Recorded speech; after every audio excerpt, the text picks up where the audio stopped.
अस्सलाम वालेकुम, मैं हूं रज़ा मेकन। आप देख रहे हैं IRK न्यूज़। आइए जानते हैं आज की कुछ ताज़ा तरीन अपडेट्स सदीक जान साहब से। आज एक बहुत बड़ा ड्रामा होगा और उस ड्रामे की पूरी तैयारियां हो चुकी हैं। और ड्रामा ये होगा कि आज जो पीपल्स पार्टी का एक जलसा हो रहा है, आपको पता है साल में 2-3 ऐसे पीपल्स पार्टी के इवेंट्स आते हैं जिनके अगर आप पिछले 10, 12, 15 साल का उठाकर देख लें तो हर उस जलसे की तकरीर में पीपल्स पार्टी हवाई फायरिंग करती है और लफ्ज़ी कलामी हमले करती है और गिदड़ भभकियाँ होती हैं, अदाकारी होती है, फनकारी होती है और उनका हकीकत से कोई ताल्लुक़ नहीं होता। आपने माजी में देखा कि आसिफ अली जरदारी और नवाज शरीफ एक दूसरे को क्या कहते थे। आसिफ अली जरदारी नवाज शरीफ के बारे में कहते थे कि मैंने उसको माफ़ कर दिया तो मुझे अल्लाह माफ़ नहीं करेगा। जरदारी ये कहता था कि नवाज शरीफ जो है वो पंजाब को इंडिया के पंजाब से मिलाना चाहता है और वो कहता था कि ये जाती उम्र का शेख मुजीबुर रहमान है। इस तरह की बातें करते थे और नवाज शरीफ बेनज़ीर को कि ये अंग्रेज़ों के कुत्ते नहलाने वाली है और ये है और वो है, और जिस तरह के अल्फाज बेनज़ीर भुट्टो के बारे में नवाज शरीफ इस्तेमाल करवाते थे असम्बली में, और जिस तरह से बेनज़ीर की नंगी फेक तस्वीर बनवा कर और हेलीकॉप्टर के ज़रिए फेंकी, ये सब ड्रामा था, ये सब ड्रामा था। इमरान खान ने बहुत पहले ये कहा था कि जिस दिन इमरान खान ने कहा था कि इनके लिए मैं चैलेंज बनूंगा, उस दिन ये दोनों मुत्तहद हो जाएंगे। और फिर आप देख रहे हैं पिछले 5 साल से ख़ास तौर पे आप देख रहे हैं, पहले ड्रामा क्या होता था, वो हुकूमत में आते थे तो वो अपोजिशन उन पे अटैक करते थी, फिर वो अगली बारी चल रही थी, एक बारी तुम्हारी एक बारी मेरी, एक बारी तुम्हारी एक बारी मेरी, और दोनों जब अपोजिशन में होते थे तो उस वक्त की हुकूमत पे इल्ज़ामात लगाते थे और अगली जब अपनी हुकूमत आती थी तो जो इल्ज़ामात लगाते थे अपोजिशन में होते हुए उस हुकूमत पर, हुकूमत में आके उनके खिलाफ कोई कार्रवाई नहीं करते। तो ये पूरा एक ड्रामा था। अब इमरान खान आया तो एक हो गए, अभी भी एक है, अंदर बाहर से एक है, दिलो जान से एक है। अब एक मसला ये हुआ कि एक 6 नहरें जो है वो नई निकाली जा रही हैं और उन 6 नहरों के मामले के ऊपर सिंध में बहुत ज़्यादा रिएक्शन आ गया। और जब सिंध में बहुत ज़्यादा रिएक्शन आया तो ज़ाहिर है पीपल्स पार्टी को स्टैंड लेना पड़ा, ड्रामा करना पड़ा, और ड्रामा उनको ये करना पड़ा कि नहीं जी हम तो इसके खिलाफ हैं। और इस वक्त मैं आपको बताऊँ कि मैं अभी ये अजहर मिशवानी साहब ने एक क्लिप भी ट्वीट किया हुआ है। ये उमरकोट में जो इलेक्शन हो रहा है, जो PTI के उम्मीदवार हैं लाल मलिक, वो भी गुफ्तगू कर रहे हैं। इस वक्त उमरकोट में जो ज़िमनी इलेक्शन हो रहा है वो एक ही नारे के ऊपर हो रहा है कि कौन नहरों के हक में है, कौन नहरों के खिलाफ है। अच्छा, वैसे वहां से लाल मली जो है वो 100% जीते हुए हैं, 100% लाल मली जीते हुए हैं। जितने वहां पे सेंटीमेंट्स हैं, जितनी पीपल्स पार्टी की नफरत है, लेकिन फॉर्म 45 के ऊपर तो रिजल्ट आते नहीं, रिजल्ट तो आते हैं फॉर्म 47 के ऊपर। तो मुझे नहीं पता कि फॉर्म 47 लाल मली ले पाएंगे नहीं ले पाएंगे, क्योंकि इस वक्त आपको पता है जो जबर और बर्बरियत का पाकिस्तान में इस वक्त निज़ाम है, उसमें लाल मली क्या कर सकते हैं, बंदूक उठा के तो फॉर्म 47 ओरिजिनल ले नहीं सकते। एक कोशिश ही हो सकती है। तो बहरहाल देखते हैं कि वो किस हद तक कामयाब होते हैं, कितना फ़र्क होता है वोटों का।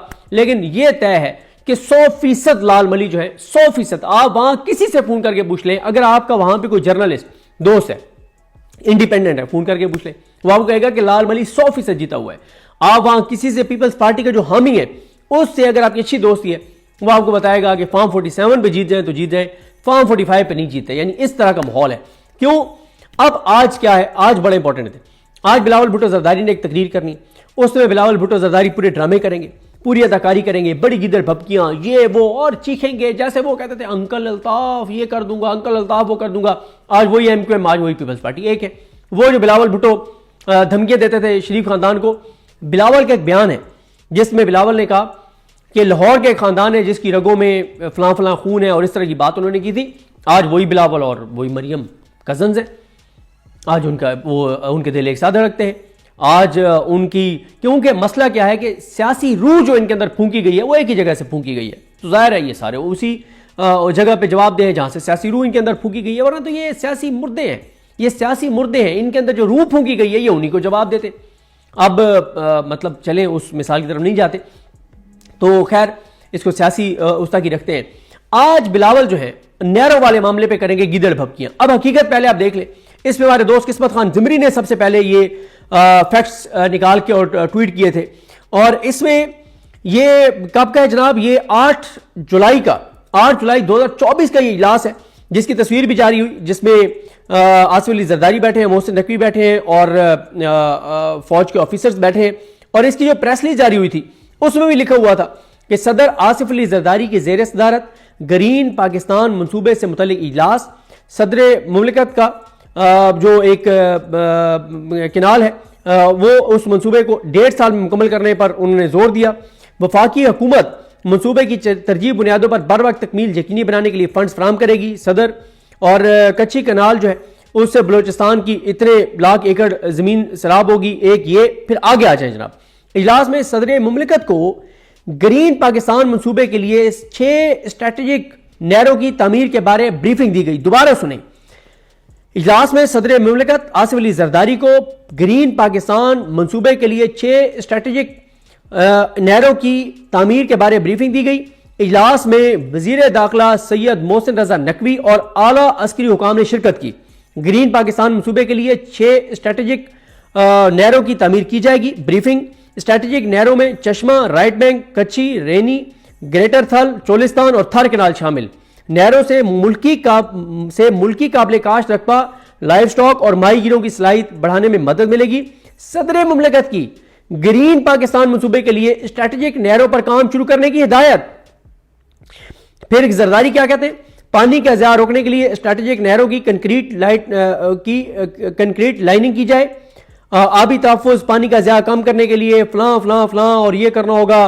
और सदर मुल्कत का नहरों के पास के बंजर इलाकों में ड्रिप आपाशी फ़रोग़ देने की जरूरत पर जोर, और फलाना ये है जनाब। और आप डिटाई और बेशर्मी की हद देखें कि आज भी आसिफ अली जरदारी के ट्विटर अकाउंट के ऊपर ये ट्वीट्स पड़े हुए हैं, जो प्रेसिडेंट ऑफ पाकिस्तान के ट्विटर, आज भी उस ट्विटर अकाउंट के ऊपर ये चीजें पड़ी हुई हैं।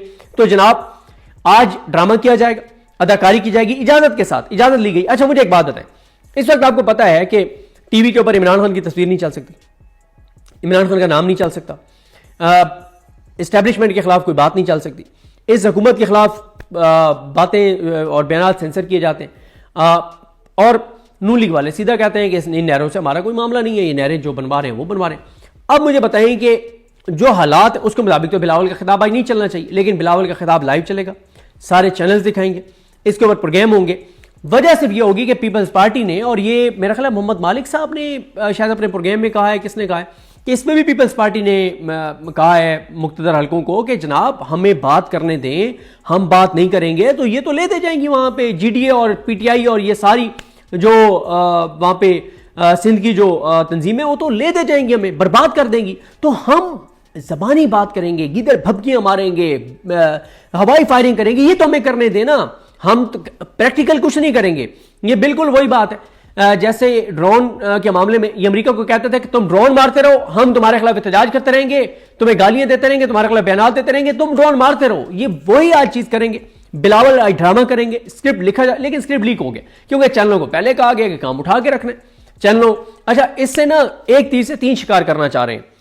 एक इससे यह है कि तवज्जो डाइवर्ट करना चाह रहे हैं ये इमरान खान और तहरीक इंसाफ से, और पीपल्स पार्टी को एक अपोजिशन जमात के तौर पे उभार कर सामने लाने की कोशिश की जा रही है। बिल्कुल इसी तरह से जैसे ये जो डंपर्स के साथ और जो हैवी ट्रैफिक के साथ जो लोगों की जानें जा रही है कराची में, उसके ऊपर MQM को, टीवी चैनल्स को कहा गया कि आपने ना अपोजिशन जमात बना के इसको खड़ा करना है MQM को। अच्छा, मैं ना आपको एक मिसाल देता हूं। ये जो जेब कुतरे होते हैं ना, जेब कुतरे, कभी आप जब मेरी बात सुनेंगे, पहले भी मैंने 2-3 बार बात की हुई है, कुछ और भी लोगों ने बात की होगी, आपको एक्सपीरियंस भी होगा। ये जो जेब कुतरे होते हैं ना, इनका 1-2 जेब कुतरे हैं ना, उनके साथ 5-6 बंदे और होते हैं। अब होता क्या है, जैसे जेब कुतरा पकड़ा जाता है ना, तो वो जो 5-6 बंदे होते हैं ना, जो उसका कवर दे रहे होते हैं, उसको कवर दे रहे होते हैं, वो आते हैं। जब लोग पकड़ लेते हैं ना, किसी ने यहां से पकड़ा हुआ है, किसी ने यहां से पकड़ा हुआ है जेब कुतरे को, किसी ने पीछे से पकड़ा हुआ है, अचानक वो जो 5-6 बैकअप के ऊपर है ना जेब कुतरे के साथी, उसके हैंडलर्स, उसके सहूलतकार, वो आते हैं। वो आके और उस जेब कुतरे को जो पकड़ा जाता है उसको जोर से खींचते हैं, उसकी कमीज फाड़ देंगे, ऊपर से उसको 4 थप्पड़ मारेंगे और कहेंगे सारे हट जाओ, इसकी ऐसी की तैसी, मां बहन की गालियां देंगे, घसीटेंगे, कहेंगे छोड़ो पीछे हट जाओ, इसको नहीं छोड़ेंगे, इसको हम पुलिस के हवाले करके आएंगे। वो साथ जो बाकी 4-5 जेब कुतरे कवर दे रहे होते हैं, वो 4-5 भी जेब कुतरे आ जाते हैं। वो 2 मोटरसाइकिलों पे दरमियान में उसको बिठाते हैं और सीधा उसको अपनी रैशगाह पे ले जाते हैं।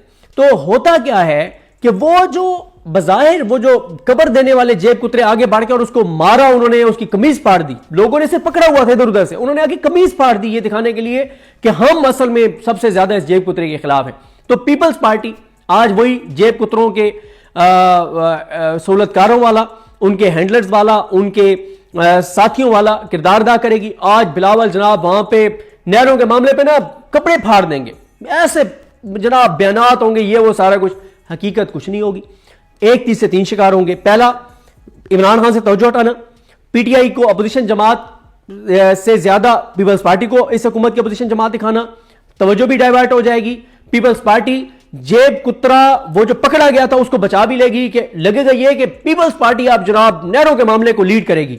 उससे क्या होगा, लोगों का कैथारसिस सिंध वालों का हो जाएगा कि नहीं नहीं, पीपल्स पार्टी ने आप मामला टेकअप कर दिया, ये नहरें नहीं बनने देंगे। नहरों के ऊपर काम शुरू हो चुका है, नहरें बनेगी, पीपल्स पार्टी सौदा कर चुकी है। तो नाजरीन, ये थी अहम अपडेट्स जो आपने जानी सदीक जान की ज़बानी। तो नाजरीन, जुड़े रहिए मजीद अपडेट्स के लिए हमारे चैनल के साथ। अपना और इस चैनल का ख्याल रखिएगा। इसी के साथ अपने मेज़बान रज़ा मेकिन को इजाज़त दीजिए। अल्लाह हाफिज़।